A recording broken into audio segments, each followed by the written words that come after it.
Like you know you should. Yeah, till you've understood. Until you feel it like it's something. Barbie lot, Barbie, Barbie lot, Barbie, Barbie lot,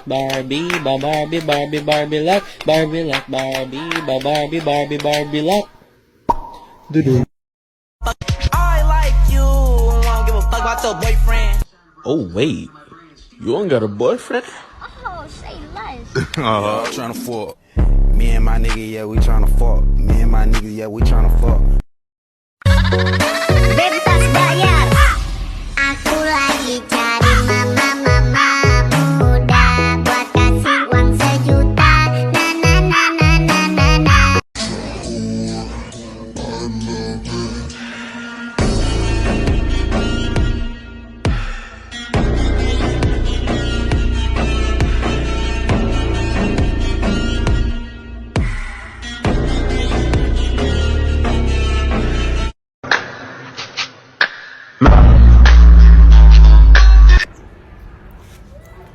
Ano ba ang kalat? Kanino ba asawa to? Ba't di nyo binabantayan?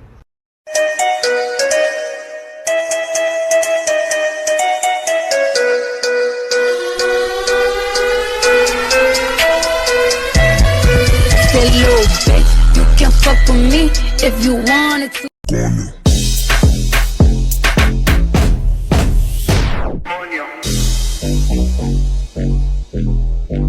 Say yeah, yeah, yeah.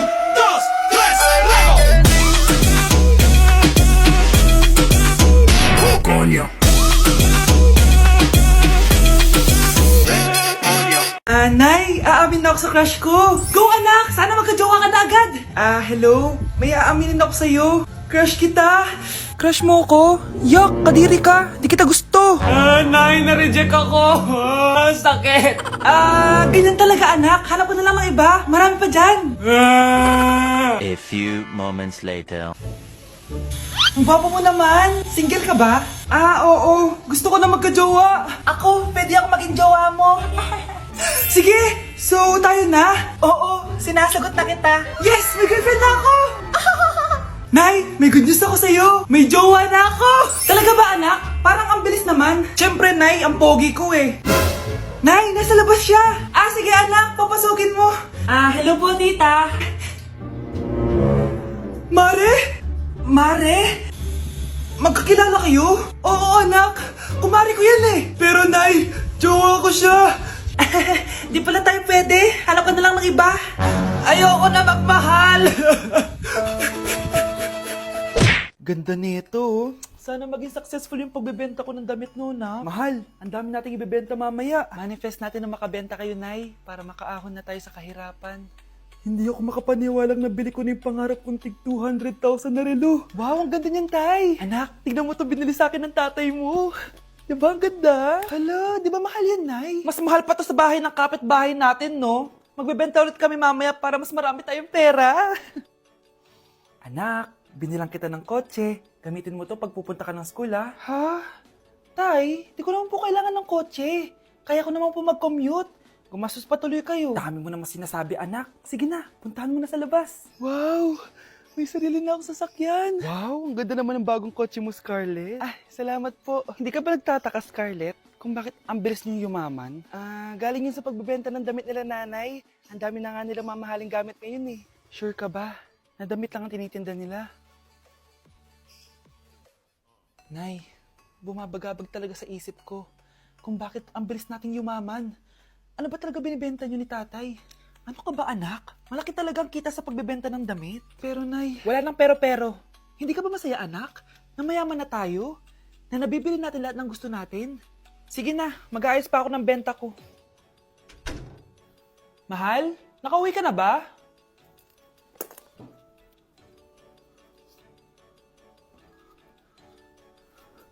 Ano ba talagang laman neto? Nagbebenta sila ng laman loob ng tao. Wow, sobrang ganda, mahal.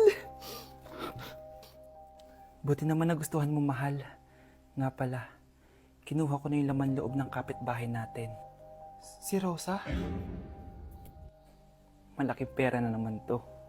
Mahal, hindi dapat malaman ni Scarlett to, ha? Ano yun? Nasaan yung ledger? Nandito lang yung kanina. Ba't mo winala yung ledger, mahal? Nandun lahat ng mga sikreto natin. Sinong tao dyan? Delivery po. Anong delivery? Parang wala naman ako in-order, kuya. Nakasulat po dito, Susan. Kayo po ba yun, ma'am? Oo. Sige, baka nakalimutan ko lang. Nay, ano po yan? Cellphone? Di ba mahal to? Opo, Nay. Paano ka nakabili niyan? Siguro nanalo ng raffle si Nanay. Nay? Oo, anak. Bakit? Nabalitaan niyo na ba, Nay? Uso yung mga scammer ngayon. Totoo ba? Grabe na talaga ngayon, anak. Sabi sa nakita ko, Nay, nang scam daw siya ng mamahaling cellphone gamit ang credit card ng ibang tao. At ito pa yung malala, Nay. Nang scam daw din siya ng pera. Delivery po. May delivery ata, anak. Delivery po. Ikaw na naman, kuya. Susan po ulit, ma'am. Wala naman nga ako in-order. Wala akong magagawa dyan, ma'am. Sa'yo nakapangalan eh. Sige na po, una na ako. Ano na naman laman neto? Pera? Ito ba yung sinasabi ni Scarlett na galing sa scam? Pero bakit sa akin nakapangalan? Anong gagawin ko dito? Hindi naman ako yung scammer. Nay, may naghahanap po sa inyo sa labas. Anak! Sige, pupunta na ako.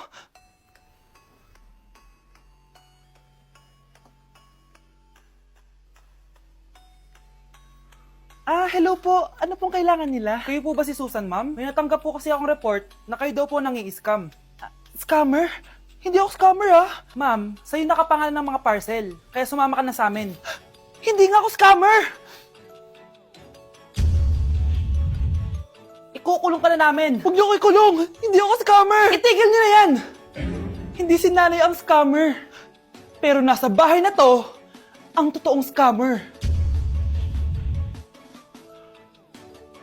Ayan, bilisan mo! Abulin mo na! Nay, alam mo, adik ka na dyan sa pinapanood mo. Kasi naman anak, nakakahook tong batang Quiapo. O siya na, Nay, sa kwarto muna ako, ha? O sige na anak, tapusin ko lang to, ha? Ala, yan yung mga kalaban! Bilisan mo! Sino kumakatok? Wala namang tao, Lo, tapos na agad? Nakakabitin. Sino kumakatok? Hello? May tao ba dyan? Nay, may narinig ka bang kumakatok? Oo anak. Parang wala naman tao sa labas eh. Nay, minumulto na ata tayo. Sino yun? Anong gagawin natin, anak? Lalabas ako, anak. Nay, wag, please. Deliver. Ay! Ano ba problema nyo, ha? Kanina pa ako katok na katok dito. Bingi ba kayo? Ay, sorry. Ba't kasi gantong oras ka nagde-deliver eh? Eto. Pinapabigay ni Coco Martin. Totoo ba? Wow, Nay! Di ba pinapanood mo yun? Si Coco Martin? Unbox na natin, Nay! Uy, may pa-letter pa sa akin si Coco Martin. Siya pala may-ari nito, anak. Wow, ang dami nilang pinadala, Nay. Tamang-tama, anak. Madami tayong hugasin ngayon. Binyagan mo na to. Kaya kayo, abangan nyo na to dahil available na to sa TikTok Shop starting at 11/11. I-follow nyo lang ang @bida ng TikTok. O anak, bilisan mo dyan, ha? Gamitin na natin to. Wow, ang bula! Tapos ang bango pa! Tapos ang mura pa! Kaya bida talaga sa bulsa! Grabe ang linis! Araw-araw ko nang gagamitin to! Nay, sorry. Napagastos ka pa tuloy sa pagpapa-hospital sa akin. Ano ka ba, anak? Nawala na nga sa akin yung kuya mo, di ba? Ayoko namang mawala ka din sa akin. Hello po, good morning. Dok, ano po balita? Makakalabas na po ba si Scarlett bukas? Ma'am, may good news po ako. Pwede na po lumabas si Scarlett bukas. Salamat sa Diyos! Hindi na ako magiging pabayang ina. Ayoko na maulit yung nangyari sa kuya mo. Nay, ano pala nangyari kay kuya? Hindi mo pa nakakwento sa akin yun. Ha? Bata pa yung kuya mo, anak, nung nawala ko siya sa palengke. Mare, magkano tong sitaw? 50 na lang sa'yo, Mare. Ang mahal naman, Mare. Pwedeng 20 na lang to. Mga laruan ba yun? Ang ganda nun na. O siya, sige na, kumare naman kita eh. Ayun yung gusto ko sa'yo eh. Tara na, anak. Anak, anong lugar na to? Nasaan yung batang yun? Nasaan na si nanay? Nay! Anak! Ate, may nakita po kayong bata dito? Ay, wala po akong nakita eh. Nasaan na ba yun? Anak! Simula noon, hindi ko na nakita yung kuya mo, Scarlett. Hanggang sa may pumuntang pulis sa bahay natin. Ang sabi nila, patay na daw siya. Grabe naman yung nangyari kay Kuya, Nay. Ang lungkot naman po pala nung nangyari sa kuya ni Scarlett. Sige na po, ma'am. Kailangan ko pa po bisitahin yung mga ibang pasyente. Sige po, Dok. Salamat po. Anak, ang importante, makakauwi ka na bukas. Opo, Nay. Makakapag-thirst trap na ako ulit.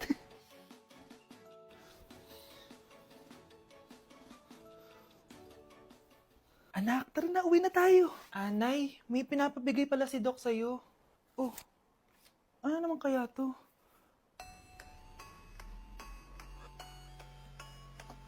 Ano nangyari yun? Wow! Gising na siya! Ang pala mo nandito sa bahay. Nay, wag ngayon please. Alam mo, bilib din ako sa'yo eh. Wala na nga tayong makain, nagpabuntis ka pa. Buti pa yung anak ni Rosa, pag-aaral ang inatupag. Nakakawalang gana! Yan, umalis ka! Diyan ka magaling! Kasalanan mo to! Sinira mo yung future ko! Ate, please, tigilan mo yan. Walang kasalanan yung bata. Hindi! Dahil dito, galit sa akin si nanay. Kaya dapat mawala na to! Ate, wag! Ate! Anak, kain ka na. Nay? Sorry anak ha sa mga sinabi ko. Hayaan mo, babawi ako sa'yo ha. Thank you, Nay. Nay, sumasakit yan ko. Nay. Oo, yung pinag-usapan natin ha. Hihintayin ko ng mga anak tong babaeng to. Pag nabigay ko na yung bata, ibigay mo na agad yung pera sa akin ha. Palak ibenta ni nanay yung anak ko. O anak, okay ka lang? Walang iya ka, Nay! Ang sama mo! Akala ko, totoo nagbago ka na. Pera pa rin pala yung nasa utak mo. Abay, bakit? Wala ka nang pakinabang dito. At least yung anak mo, mapapakinabangan ko. Wala ka namang papakain dyan eh. Napakasama mo! Lalayas na ako sa impyernong to! Sige, lumayas ka! Sino tinakot mo? Tignan natin kung saan ka pupulutin. Hello, Bes. Hello, Bes. Kilala mo ba si Edward? Oo, Bes. Siya yung ama ng dinadala ko. Mayaman pala sila, Bes. Gusto kanyang makita kasi gusto niyang panagutan yung baby mo. Talaga? Oo, Bes. Ito na yun, Bes. Bes, hindi mo na kailangan magtiis na nanay mo. Hindi pwedeng anak ko lang ang makikinabang sa yaman ng lalaking yun. Dapat ako din. Kinulong po ni nanay si Scarlett sa bodega. Ha? Anak? Anak? Walang iya talaga yung tita mo. Anak, sorry kung ngayon